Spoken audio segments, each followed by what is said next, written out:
Жедел хабарламаларды жеткізуді жалғастырамыз. Лайк басуды және жазылуды ұмытпаңыз. Тек мешітке барып, неке қидырамыз деп шарт қойды. Салтанат Нүкенованың Бишімбаевпен ара қатынасына қатысты тың дерек айтылды.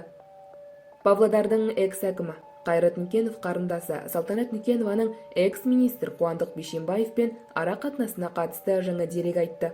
Оның сөзінше, бұрынғы министр үйленер алдында Салтанат Нүкеноваға тек мешітке барып неке қидырамыз деп шарт қойған, деп хабарлайды Массагет KZ тілшісі.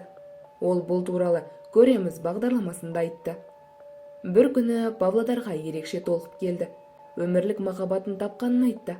Жастар бір-бірін кестестірген соң, екі жарты бір бүтін болуды қалағаннан кейін ата-анасы қарсылық танытпады. Бірақ Бишімбаевтың заңда некеге тұрмаймыз, тек мешітке барып неке қидырамыз деген бір шарты болды. Қазіргі заман сондай, еш қарсы болмадық. Екеуі сол ісқа келіскен екен, сондықтан ата-анасы мен біздің тараптан ешқандай сұрақ туындамайды, деді Қайрат Нүкенов. Сонымен қатар, Павлодардың экс-әкімі Қуандық Бишімбаевтың бұған дейін 2 рет үйленгенін бейхабар болғанын айтты.